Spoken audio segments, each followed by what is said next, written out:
Hai murid-murid, Assalamualaikum semua. Jumpa kita hari ni dalam kelas Bahasa Melayu Cikgu Muslimah. Okey, minggu lepas kita dah belajar tentang ayat tunggal. Jadi, untuk hari ini kita akan belajar tentang ayat majmuk. Okey, apa dia ayat majmuk murid-murid? Okay, cikgu akan terangkan apa dia ayat majmuk. Okay, kita lihat yang pertama. Ayat majmuk ialah gabungan dua atau lebih ayat tunggal. Okay, minggu lepas kita dah belajar ayat tunggal murid-murid. Kalau murid-murid ingat, ayat tunggal dia mengandungi satu subjek dan satu predikat. Okay, kita tengok apa pula yang kedua tentang ayat majmuk ni murid-murid. Okay. Ayat tunggal kita gabungkan dengan kata hubung untuk membentuk ayat majmuk.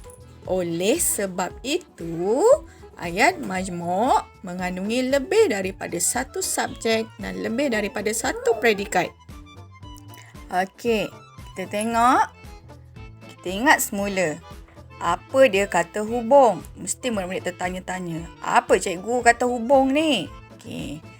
Sebenarnya kata hubung ni, kamu pernah belajar masa tahun 1 dan tahun 2. Kita buat ulang kaji semula murid-murid.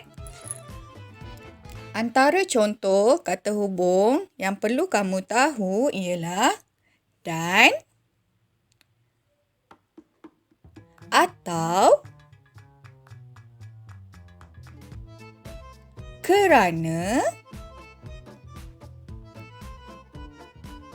tetapi,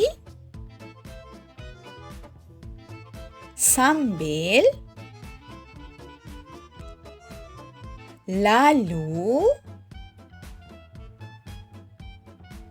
dengan. Okay, itu adalah antara contoh kata hubung yang perlu kamu tahu. Okay, seterusnya, mari kita belajar membina ayat majmuk. Okay, ingat formulanya murid-murid. Ayat tunggal yang pertama dihubungkan dengan kata hubung dengan ayat tunggal yang kedua akan menghasilkan ayat majmuk. Ingat, ayat 1 campur ayat 2 dihubungkan oleh kata hubung akan menjadi ayat majmuk. Contoh 1. Okay, ayat tunggal yang pertama. Nabila melihat ibunya membersihkan ikan. Kata hubung yang kita gunakan ialah dan. Ayat tunggal kedua, Nabila melihat ibunya membersihkan sayur. Okey, kita lihat apakah perkataan yang sama dalam kedua-dua ayat ini. Okey, kita gariskan. Perkataan yang sama ini kita hanya salin sekali sahaja murid-murid ya. Okey, dalam ayat tunggal 1 dan ayat tunggal 2 ni, ayat yang sama ialah Nabila melihat ibunya membersihkan ikan dan sayur. Okey, nampak? Nabila melihat ibunya membersihkan ikan dan sayur. Okey, kita lihat contoh yang kedua. Contoh 2. Ayat tunggal 1. Imran suka minum susu. Kata hubung yang kita gunakan ialah tetapi. Ayat tunggal kedua, Irni suka minum jus oren. Okey, dengan kata hubung tetapi, kamu hanya perlu gabungkan kedua-dua ayat tunggal ini menjadi satu. Menjadi ayat majmuk. Imran suka minum susu tetapi Irni suka minum jus oren. Nampak? Senang tak murid-murid? Okey, cikgu harap kamu faham. Okey, kita tengok contoh 3 pula. Apa kata hubung yang digunakan kali ini murid-murid?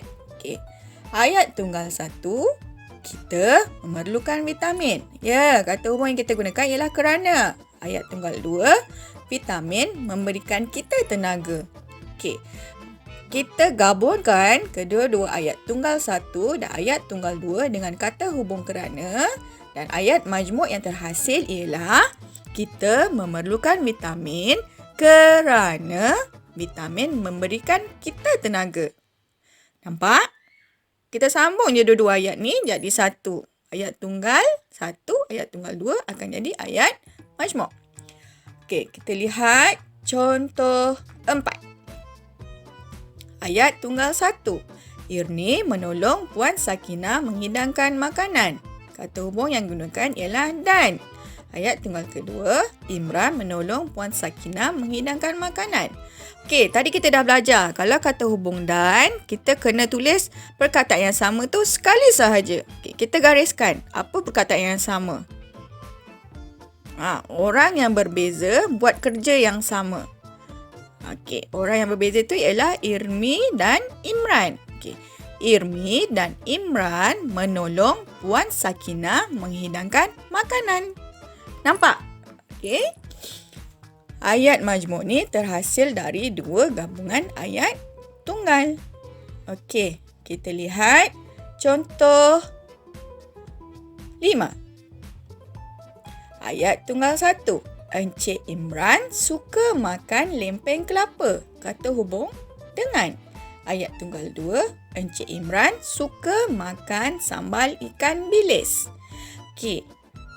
Dalam ayat tunggal 1 dan ayat tunggal 2 ini, orang yang sama,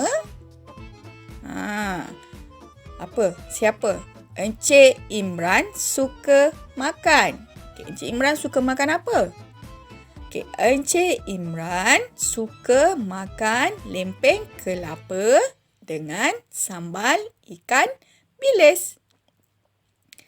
Okey, boleh murid-murid? Faham? Okey, cikgu harap kamu faham murid-murid. Okey, kita lihat contoh 6. Okey, ayat tunggal 1. Encik Aziz berbual dengan Nabila. Kata hubung sambil. Ayat tunggal 2. Encik Aziz meletakkan barang di atas meja. Okey, Encik Aziz melakukan dua perkara dalam satu masa yang sama. Okey, apa yang Encik Aziz buat? Mari kita lihat ayat majmuknya. Encik Aziz berbual dengan Nabila sambil meletakkan barang di atas meja. Okey, nampak? Kita gabungkan dua-dua ayat tu murid-murid. Okey, itu sahaja untuk hari ini.